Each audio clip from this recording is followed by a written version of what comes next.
আসসালামু আলাইকুম ভিউয়ার্স, কেমন আছেন? আলহামদুলিল্লাহ আমি ভালো আছি। আশা করি আপনারাও ভালো আছেন।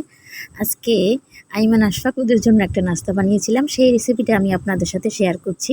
এটা একদমই সামান্য উপকরণ দিয়ে এবং খুব সহজেই বানানো যায় এবং খেতেও খুব সুস্বাদু হয়। তো আমি এই যে দেখুন কত মুচমুচে হয়েছে। তো আইমান আবার একটু খেয়ে রেখে দিয়েছে। তো এখন আমি আপনাদের সাথে রেসিপিটি শেয়ার করছি। তো প্রথমে লাগবে 1 কাপ আটা। আমি একদম আটা দিয়ে বানিয়েছি, ঘরে থাকা উপকরণ দিয়েই হয়। আর হচ্ছে 1 চামচ পরিমাণ চিনি দিয়েছি, আর হচ্ছে পরিমাণ মতো লবণ দিয়ে এটা মেখে নিব এবং সামান্য তেল দিয়েছি, এটা সয়াবিন তেল। এটা দিয়ে একটু মেখে তারপরে আমি পরিমাণ মতো পানি দিয়ে একটা ডো তৈরি করব, একদম আমরা যেভাবে রুটি বানাই ঠিক সেরকমই। তো এটা একটু ভালো মতো মেখে নিয়ে তারপরে আমি কিছুক্ষণ রেখে দিব, আর একটু সামান্য তেল দিয়ে আর একটু মেখে যেন এটা একটু নরম হয় সেজন্য। তারপরে আমি কিছুক্ষণ ঢেকে রেখে দিব। এদিকে আমি এর পুরটা বানানোর জন্য আমি 2টা পেঁয়াজ কুচি আর হচ্ছে কাঁচামরিচ, আর আমি পুর হিসাবে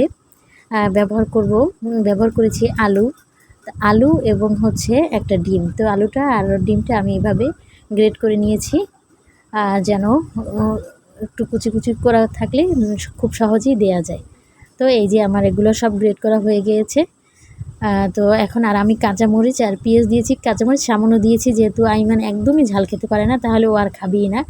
আর এবং ঝালের পরিবর্তে আমি 1 প্যাকেট নুডলস মশলা দিয়েছি, যেহেতু ঘরে চাট মশলা ছিল না। আসলে সব জিনিস এনে রাখা ভালো, কাজে দেয়। তো আমি এখন রুটিটা এভাবে বেলে নিয়ে তারপরে আমি পুরটা দিয়ে দিচ্ছি। এখন এটা দিয়ে তারপরে আমি এটা রোল করে নিব। এই যে এইভাবে আস্তে আস্তে করে রোল করে নিতে হবে এবং চারপাশটা ভালো মতো আটকে দিতে হবে যেন না খুলে যায়, তবে অবশ্যই এটা খুলবে না। তো এইভাবে করে একটু হাত দিয়ে আমি একটু এভাবে আরেকটু ভালো মতো আটকে নিয়েছি এবং তারপরে আমি এটা সমান করে 4 ভাগ করে 3 ভাগের মতো, মানে 4 ভাগ করে এটা কাটবো। এই যে এইভাবে তারপর এটা আমি ডুবো তেলে ভেজে নেব। এই যে আমার হয়ে গেছে সবগুলো এভাবে করা। তো আর আমি এটা একটু বেটারে ডুবানোর জন্য আমি 1 চামচের মতন আটা আর একটু পানি দিয়ে, আর এর ভিতরে একটু মরিচের গুঁড়ো দেওয়া যায়, তবে ওরা ঝাল খেতে পারে না দেখে আমি দেইনি। এইভাবে বেটারে ডুবিয়ে আমি এভাবে ভেজে নিচ্ছি। তো ওটাও স্কিপ হয়ে গেছে, সেটা এখন আমি এটা ভেজে নিচ্ছি। এটা লাল লাল করে ভাজতে হবে।